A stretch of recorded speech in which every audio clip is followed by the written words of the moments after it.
No, no, hold on,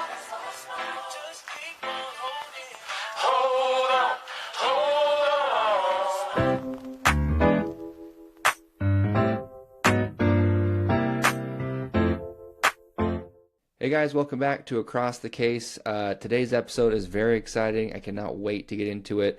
We're talking about the evolution from product to process. And today we're going to be talking about what most independent jewelers think they understand about the business, but very few actually measure correctly.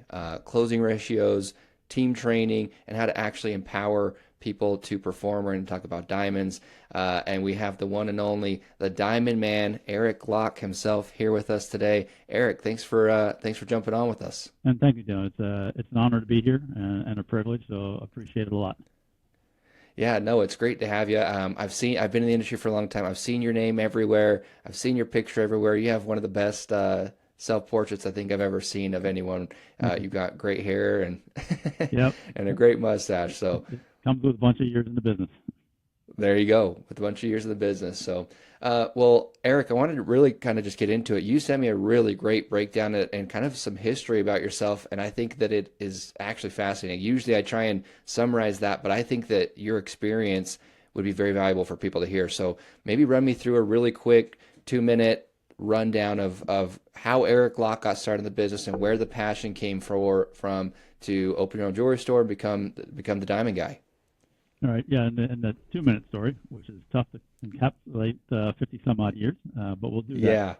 Yeah. My father, as an engineer for General Electric, developed a hobby with cutting gemstones. But as an engineer, they had to be perfect. So he could take a piece of quartz and make it just look utterly phenomenal when he was done. So I was 13 years old. He started his business. I started with him, learned how to do the cutting also. Bored the heck out of me because it's really boring cutting a gemstone for it. But it developed my passion for really well-cut gemstones.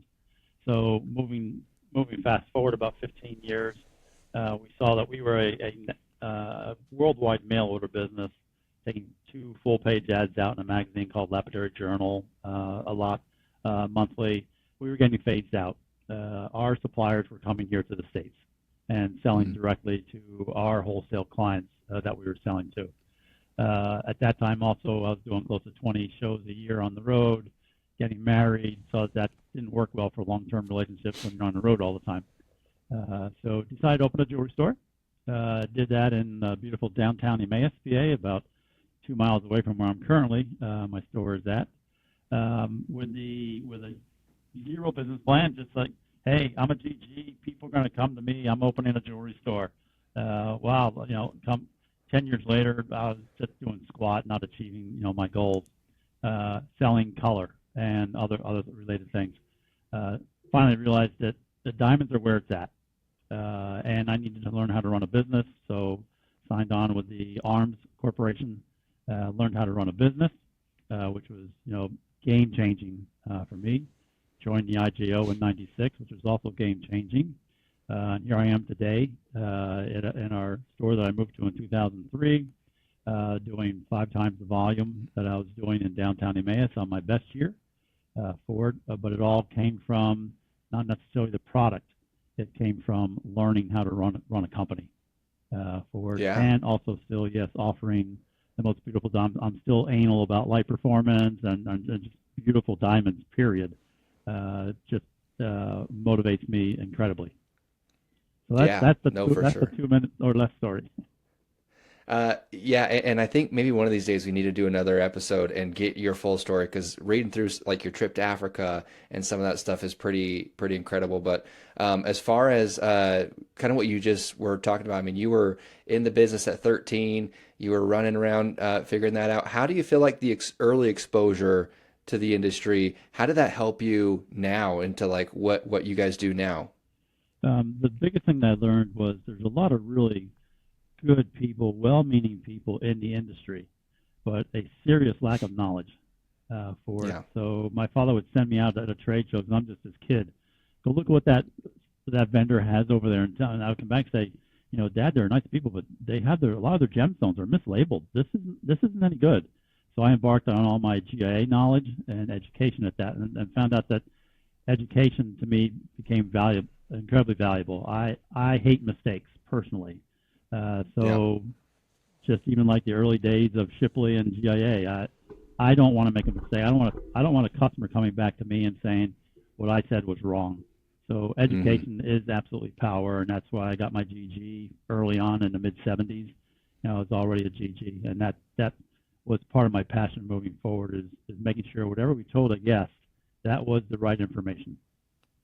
Yeah. No, for sure. When do you think that happened when you realized, like, obviously product is important. We can't diminish the value of what good product can be. When do you feel like you realized that it wasn't just product that drives profitability, but like knowledge and processes and that kind of thing? In '94, when Bill Boyajian actually sent out a letter to jewelers, and I'm sitting on my couch at home reading this letter say, this person knows my business better than I do and knows all of my shortcomings. How did they know that? And that was when they teamed up with Arms at those time in 1992 or whatever. And that taught me it's like, yep, okay. And I went and sat with them for 3 hours at the JA show in New York City, walked away from it Mm. with my wife Ann, and just said, I got to be part of these people because they know everything I don't know, what I didn't go to college for, because I was working, and it's like I need to know this, and then it just has evolved from there into learning that yes, you got to break your business into um, sections that can be managed. You need to really understand what your numbers are telling you, and more importantly, also when I realized I didn't have the right team members in my company to sell jewelry.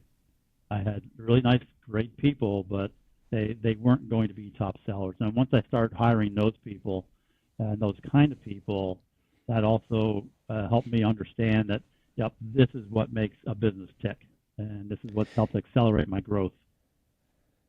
Yeah, you know what? I want to actually expand on that a little bit more. I was just down, I just got home late last night from RGO.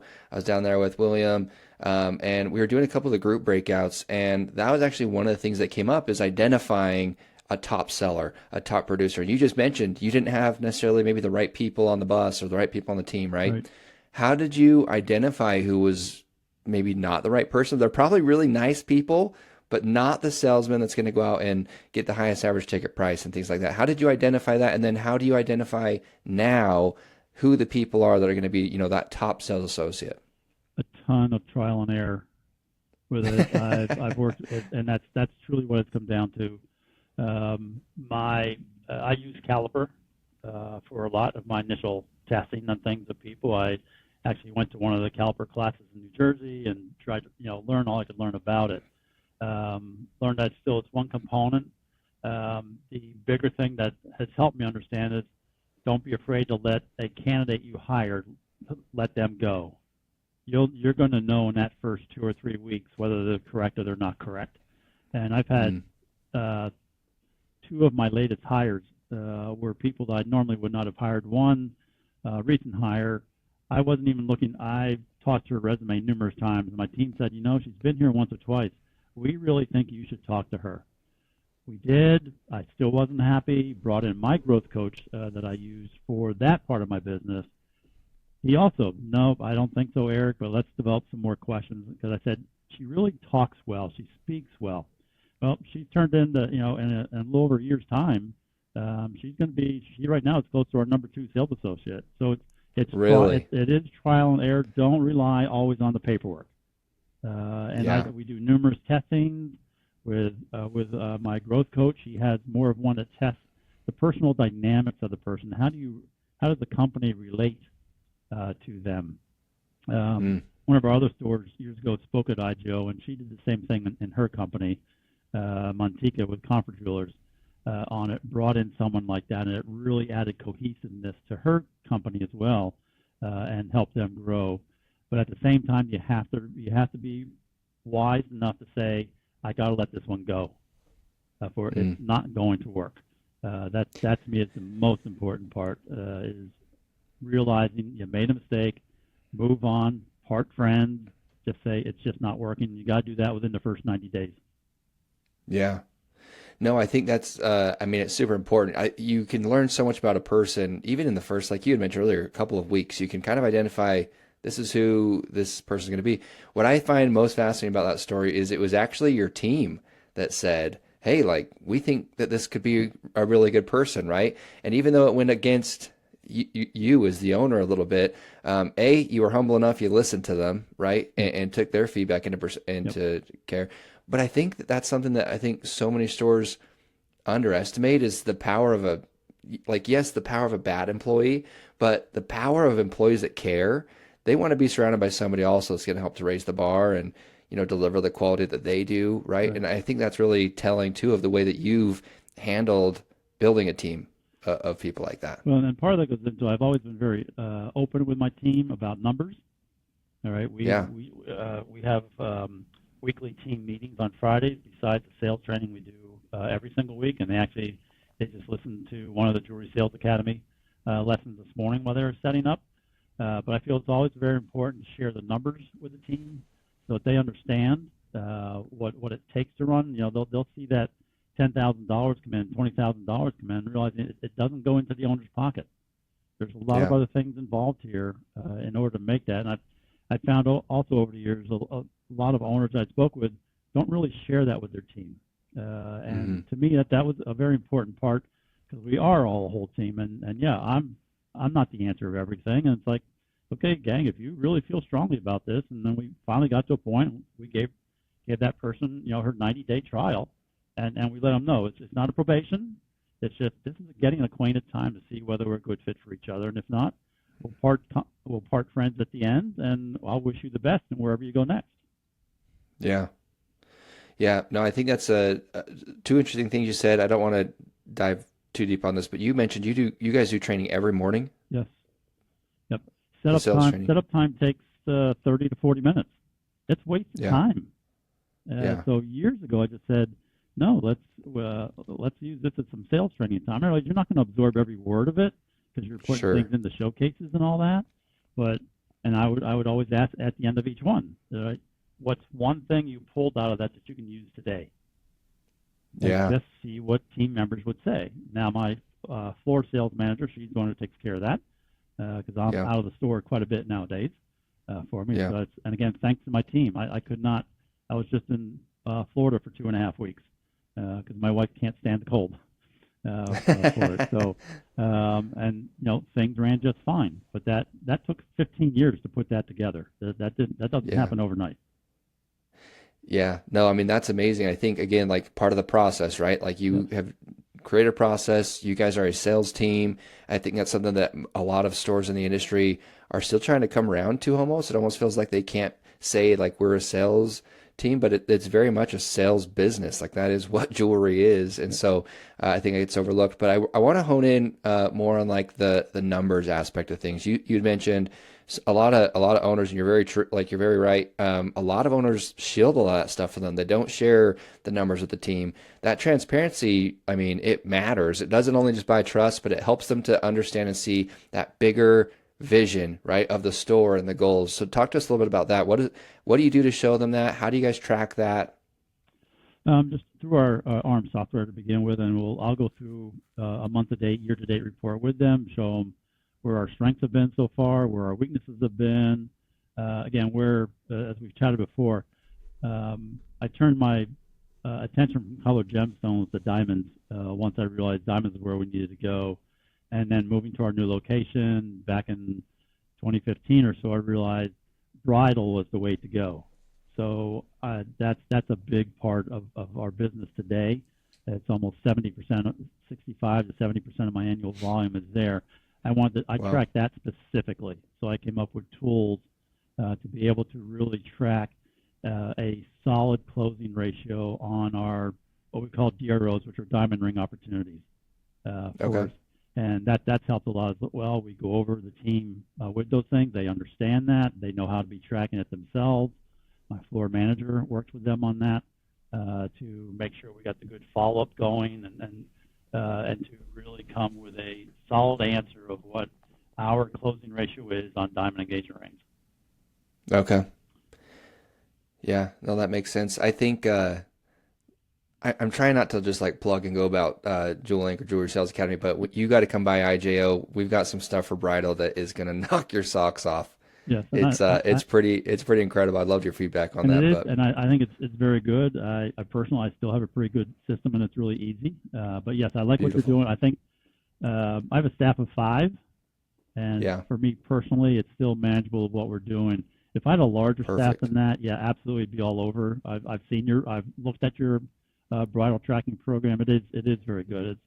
It's what we do, but at the end of the day, in a very simple form for stores, who was like, well, I don't really want to go down that road yet. It's just a matter of we have a book out on the floor. It's called What Happened Today, Mm, and that's our door traffic monitoring. So if someone comes into the store and they whisper diamond engagement ring, that's a DRO, and that goes in the book. okay. That gets marked as their first time. Right now, there might be 2 or 3 trips back and forth, and we'll mark that as a DRO whether we succeeded or failed or whatever, and what follow-up is, so my floor manager and I can see what's going on. And so at the end of the month, we just track all the first-time DROs, and I just take Okay. that number against what we sold that month in the way of diamond engagement rings, and that gives me a proper tracking closing ratio of diamond rings for it. So it's Gotcha. relatively simple. Yeah, it doesn't involve all the follow-up things that you have in your bridal program, which is really good. We have that developed through our ARMS software as well, and just with the training of the team, they know to be doing this follow-up. What we have learned is that, yes, the diamond engagement ring buying process can really get spread out nowadays. We'll have some Hmm. that are popping back in a year later. Yeah. Where And I, in my earlier years, the gentleman came in, you presented him the rings. If you were nice and you got along well together, you sold the guy a ring. yeah, That is, as I'm sure that everybody else can attest to, that is so massively changed. That's more of an oddity than the norm yeah. today. So I want to talk about that specifically here, but I do want to just do one more clarification question that came up. You were talking about the What Happened Today book. Just for people listening, maybe that's something that they want to take away and start to do and implement themselves. Is it a physical? Is it a notebook? Is it something that you guys have made that's like a sheet of paper, Yep. or what is this notebook you're talking about? But it actually comes out of, I think, the Friedman 5-star, 13-star program or something. I learned from an IGL jeweler friend of mine who had a $5 million store and was doing Yeah. really solid tracking. It's like, Terry, tell me more on it. So I kind of developed that into my own where, yes, it's just a binder that sits down on the floor, just a page for each day on it. And now we're just doing a tick mark for each person that comes in the store. And then there's just lines below. It's 8.5 by 11 sheet of paper. And I've added some more columns to that for Sure. things such as, did we talk about Fastest to Fire diamonds? So that is our #1 selling diamond. And also, if you missed a sale, for them to mark down there, was it lack of product, which is not their fault, lack of training, lack of knowledge. So then we could go back and look at that and say, okay, wow, Susie's been missing a bunch of sales in this Mm. category. Let's spend some time with somebody who's doing better in that category, teaching her how to sell that product for it. But the initial just simple tracking is just a tick mark. I used to be a little bit more extensive on it and realized it was just getting a little overload for everybody. But that way, it's Yeah. also our fairly solid door traffic counter. At Christmas time, yeah, we're going to miss some people. When we have a big event, Sure. we've got 50 people in the store, we're going to miss some people. We have national rarities come in a couple times a year. We're going to miss some people. So to me, a Right. big picture, we're close enough. Yeah. Beyond revenue tracking alone, you said you're tracking opportunities, like first time opportunities coming in. Is there anything else you guys are tracking to kind of maximize that bridal section? More of why do we miss a sale? That's more important to us. Expand on that a little bit if you don't mind. What was it why did we miss a sale? Mhm. We're a freestanding building. You got to drive in to get to us. So letting the team know we're honored to begin with. They actually did that for us. Yeah. We know they're in a position to buy something. So why, as I kind of kid with the team, if we don't help them today, someone else is going to steal our money. Mhm. As Shane will say, many times over, your chances are 1 in 4 of getting them back in if they're not in. So I work more at very heavily of what did we miss? What part wasn't right? Is it maybe And again, we have the largest selection of engagement rings in my region as a ton of alloy product. And it's still funny how so many times it's still coming down to a custom piece anyway, whether you're just tweaking one gem in it or something, then they customize the ring, which has really changed. But it's more about just really listening, and again, sales training. Having, as we're using with the training that you folks have offered, which I think is awesome. I think all stores should have it. It's made life a lot easier for my team. But it's just really always listening to your guests and finding out what are we missing. And we're not a price-driven store, so I'm not looking for the race to the bottom on it. So that discount-oriented client who, if you can't sell it for a nickel less than the guy down the street, I'm not buying it from you. Then that's fine. Go there. We'll be ready to help you when they're gone. But it's very important just to understand what that person's telling you on the other side of the counter. Yeah, no, for sure. And I think it's one of those things that is, it takes some time to be comfortable to tell a customer no. Yeah. Right. I don't think that that's something that comes easy as a salesperson. We want to say yes, yes, yes. It takes a lot to say no.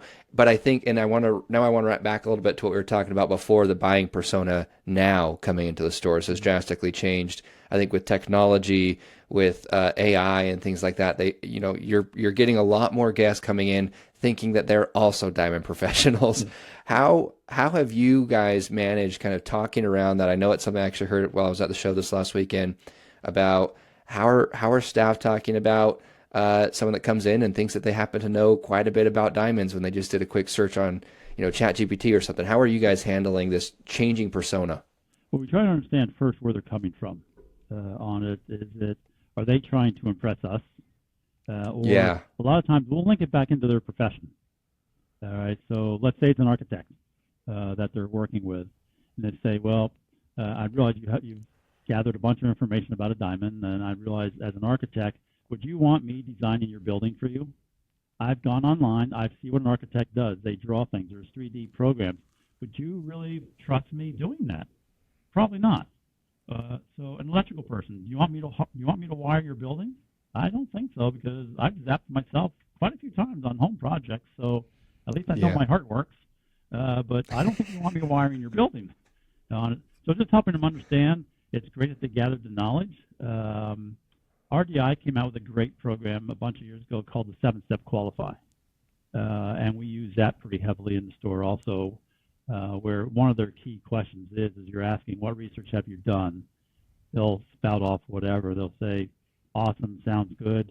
Are you looking for more information on that, or do you want us to keep this simple for you? And you watch what happens. You watch what that client says. That what Andrew and his team had put together was a phenomenal sales training. That's going on 10 years. One of the Tampa IGO shows they released it at. We still play it. We still play it here today on a regular basis, and that is part of our ongoing sales training. Back to your question a second ago, but what other things do I track? I track wedding band sales also, because they should all be double whatever your bridal is for it. So to try and make sure we're not losing those wedding band sales at the same time for us. So are you tracking that on?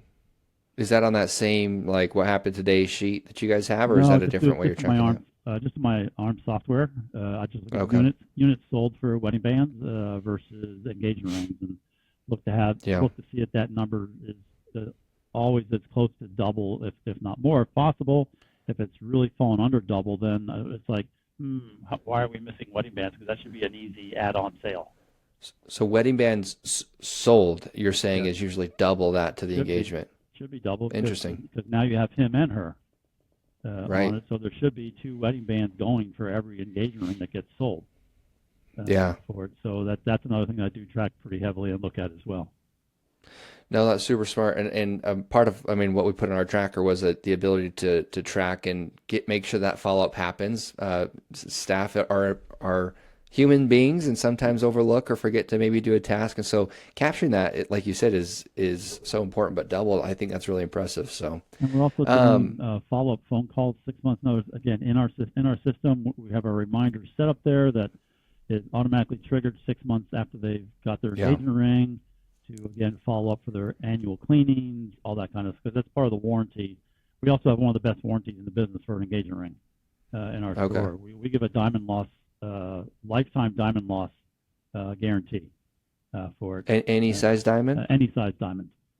For again, they have to have it inspected once a year Sure. by us. Which you do that with your car, so why not do it with the most valuable thing next to your car, which is what you're wearing on your hand for it. Yeah. And again, I learned it from another jeweler, and it's like, that's a really brave move. But when you do quality work, it's not a problem. Yeah, we've had to Right. replace some melly here and there, but I think the largest diamond we had to replace is a half-carat diamond. Yeah. Because we have a really good gold shop that we have do all our work for us, and so it's not a problem. And then with that, that constant follow-up with the guest.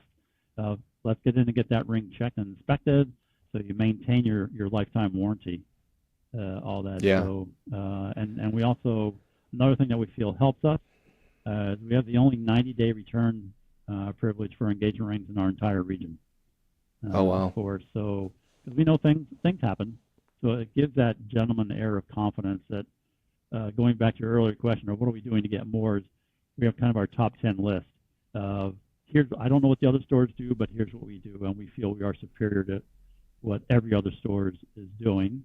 And that's why we feel it's best for you to invest your money with us. Okay. Now that's impressive. Again, it boils down to that like confidence, I think you said, right? You're giving the young man maybe proposing confidence in buying the ring, and you have the confidence in your store that you guys do enough quality work, right? That you can believe in that side of the product, which is important. We have a great shop. We don't do it in-house. We have a great shop that does our work for us. And again, everything gets a triple inspection. For the minimum of 2 sets of eyes that look at every single repair. Because again, in order to give that kind of guarantee, because we give it on regular repairs as well, we give a 1-year gemstone loss on any repair that we do for somebody. Yeah. So that's another part of one of our points of onlyness in our area, is that we have something like that. Someone who said, I'm not going to pay you $150 a size my ring, I said, that's fine, I don't care.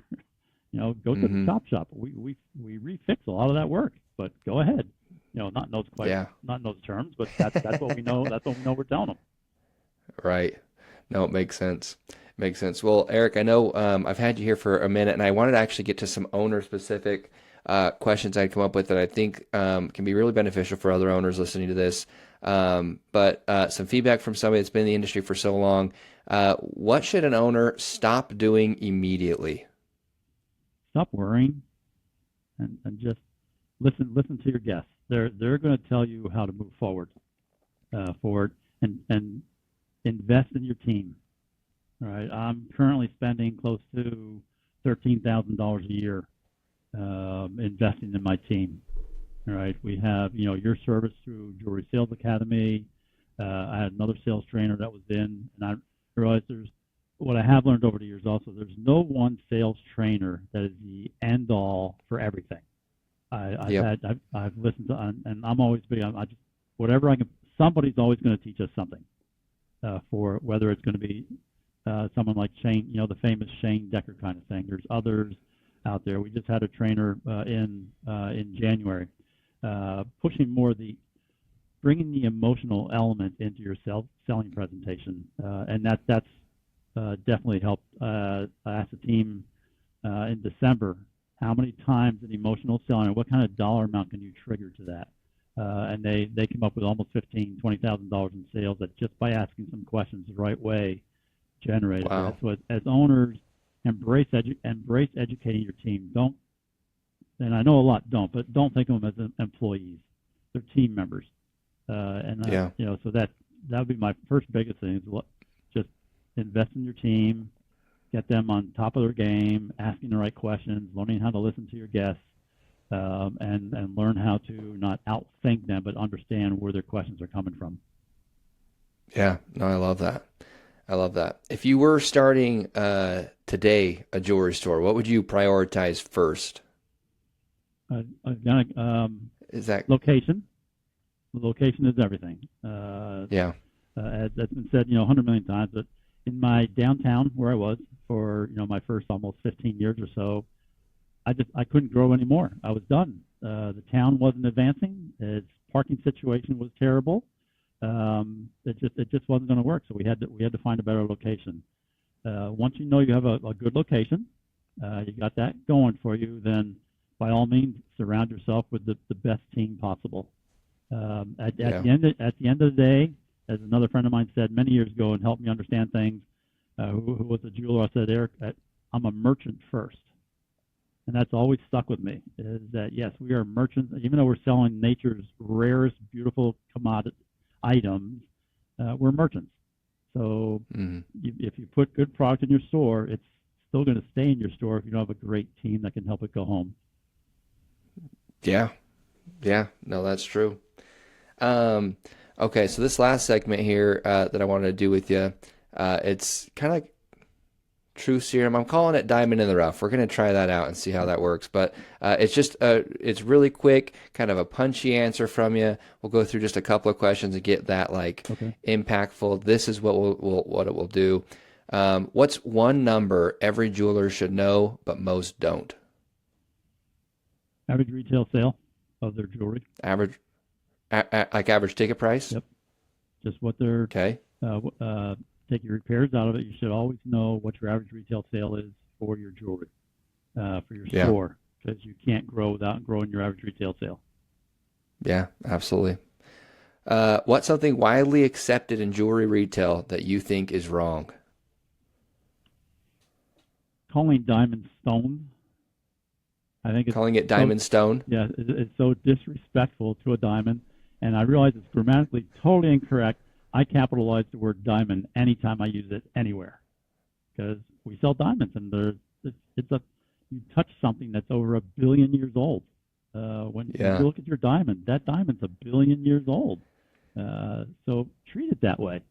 Right. More importantly, and again, education is also big. Also, I so wish we had mandatory education in our industry. We had a young girl speak at my Rotary Club years ago who was at the local career tech for nails, and she had to do like some 1,300 hours of nail salons, and then had to sit for her boards and test to do nails. And nothing against doing nails, but we have none of that in the jewelry industry. There's a lot of great people in this industry, but there's zero certification. Anybody can be a jeweler. Just call up a wholesaler tomorrow, put a shingle outside your door, and you're a jeweler on it. And I think that's one of the biggest things we've allowed our industry to slip on is, and we're an AGS store as well. It's just no one's ever really grabbed that bull by the horns and said, we need to certify these people because they're selling nature's rarest items, and there's no regulation on those people doing that. Yeah. Yeah. No, I think that's a very fair call. It's actually something I was talking about this weekend, is exactly that. What's one leadership mistake that you made that you feel cost you the most through your time in the industry? Thinking you're right all the time. Learning to be humble is. I'm a rather self-righteous person, as my lovely wife will tell you quite a bit for it. But yeah, you just have to learn, accept your mistakes, move on, and have the courage to do that. And as my lovely wife has admitted numerous times, there's no way she could do what I do, because she second guesses absolutely everything she does because she wants to make sure everything is 100% right. It's like, dear, we're going to make mistakes. Let your team make mistakes. That's what's enabled me to be out of my store now 3 to 4 months out of the year. I let them we're heavy on teaching, but I allowed them to make mistakes, and nothing ruined my business, kind of thing, and we continue to grow. So yeah, just awesome. Remember that as the owner, you're just the captain of the ship. You're there to steer it. Just make sure your team and everybody on that boat knows what their job is to do. Yeah. No, that's great. Last question then for Eric. If you could force every jeweler to implement one habit tomorrow, what would it be? That's a good question. Besides, the closing ratio, I mean, the closing ratio is, critical to really understanding, and instead of wasting money, more on marketing. Spend it on tracking your closing ratio first. Now you finally can establish a benchmark. So is your sales training working? And that's I did it, even though I did it specifically for our bridal department, because that's the most important part to me. But get into properly tracking closing ratios. Because again, it's known 8 out of 10 people walk out of every jewelry store today.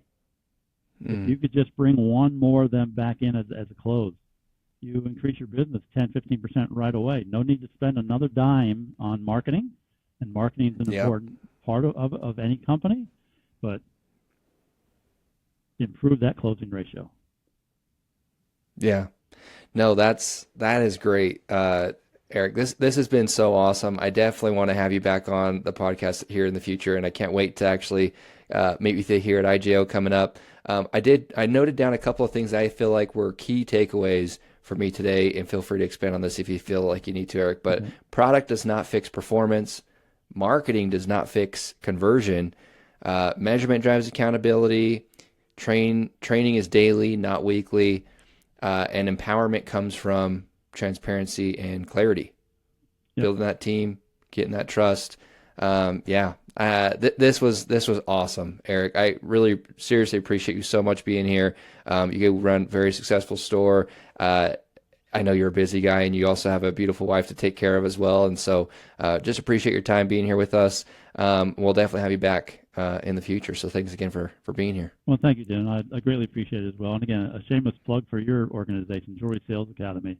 It is really good.